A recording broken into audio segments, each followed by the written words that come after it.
بكل الشوق في قلبي طرقت الباب يا ربي اللہ وبرکاتہ۔ محترم سامعین و ناظرین، 9 ذی الحجہ کی فجر سے لے کر 13 ذی الحجہ کی عصر کی نماز تک تکبیر تشریق کا کہنا ہر مکلف مسلمان پر واجب ہے۔ پورے سال میں صرف ان 5 دنوں کی 23 نمازوں کے اندر یہ تکبیر کہی جاتی ہے، اور ان ایام کو، جن ایام میں یہ تکبیر کہی جاتی ہے، ان ایام کو ایام تشریق کہتے ہیں، اور ان ایام میں جو تکبیر کہی جاتی ہے اس کو تکبیر تشریق کہتے ہیں۔ ایام تشریق کا ذکر قرآن کریم میں بھی موجود ہے، چنانچہ ارشاد ہے وَاذْكُرُوا اللَّهَ فِي أَيَّامٍ مَّعْدُودَاتٍ، کہ اللہ کو گنتی کے دنوں کے اندر، یعنی جب تم مینا میں مقیم ہو تو اس وقت میں اللہ کو یاد کرو۔ بخاری شریف کے اندر حضرت ابن عباس رضی اللہ عنہ سے منقول ہے کہ ایام معدودات سے مراد ایام تشریق ہے، یعنی 9 ذی الحجہ سے لے کر 13 ذی الحجہ تک کے ایام کو ایام تشریق کہا جاتا ہے۔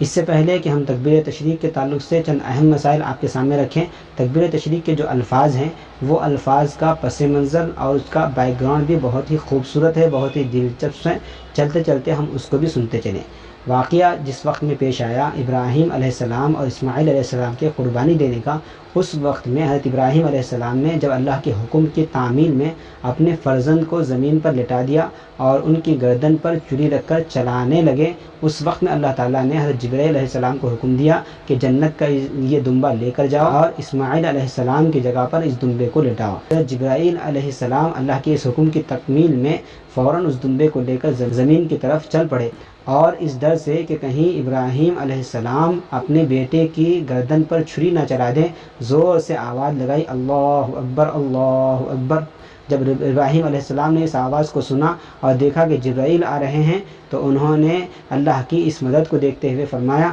لا الہ الا اللہ واللہ اکبر۔ ابراہیم علیہ السلام کے یہ الفاظ اسماعیل علیہ السلام کے کان میں پڑے تو وہ سمجھ گئے کہ اللہ نے مدد بھیج دی ہے اور اللہ کی مدد آ چکی ہے، تو انہوں نے اللہ کی مدد کے شکریہ میں یہ الفاظ کہے اللہ اکبر وللہ الحمد۔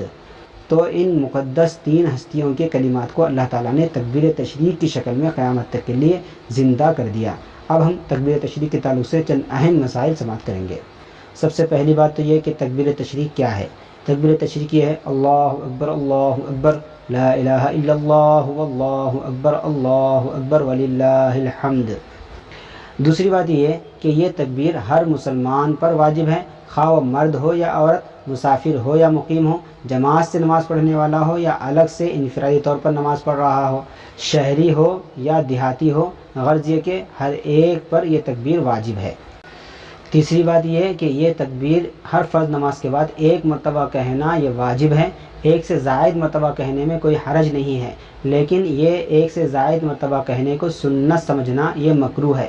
صرف ثواب کی نیت سے کہنے میں کوئی مذاقہ نہیں ہے۔ تیسری بات اس سلسلے میں یہ ہے کہ اس تکبیر کا کہنا مردوں کے لیے بلند آواز سے ضروری ہے اور عورتوں کے لیے آہستہ آواز سے کہنا ضروری ہے، لیکن اس سلسلے میں 2 کوتاہیاں عام طور پر دیکھی جاتی ہے۔ پہلی یہ کہ مسجد کے اندر مرد حضرات اس کے زور سے پڑھنے کا اہتمام نہیں کرتے، حالانکہ مردوں کے لیے ضروری ہے کہ اس تکبیر کو زور سے کہیں۔ اور دوسری کوتاہی یہ ہے کہ خواتین ان 5 دنوں میں ان تکبیرات کے کہنے کا اہتمام اس واسطے نہیں کر پاتی کہ انہیں یاد نہیں رہتا ہے، اس واسطے کوئی ایک ایسا نظام بنانا چاہیے کہ یہ واجب عورتوں سے اور خواتین سے ترک نہ ہو۔ اس واسطے ایک جس نماز پڑھنے کی جگہ پر ایک یہ تکبیر لکھ کر ایک چٹھی لگائی جائے تاکہ نماز کے بعد اس کو دیکھ کر پڑھنا آسان بھی ہو جائے، پڑھنا یاد بھی آ جائے۔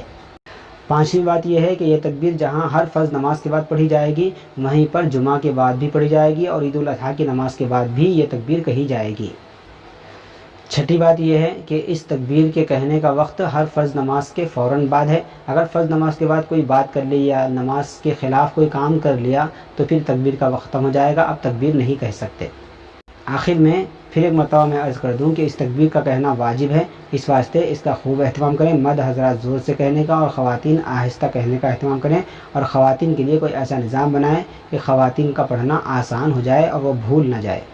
السلام علیکم ورحمۃ اللہ وبرکاتہ۔ بكل الشوق في قلبي طرقت الباب يا ربي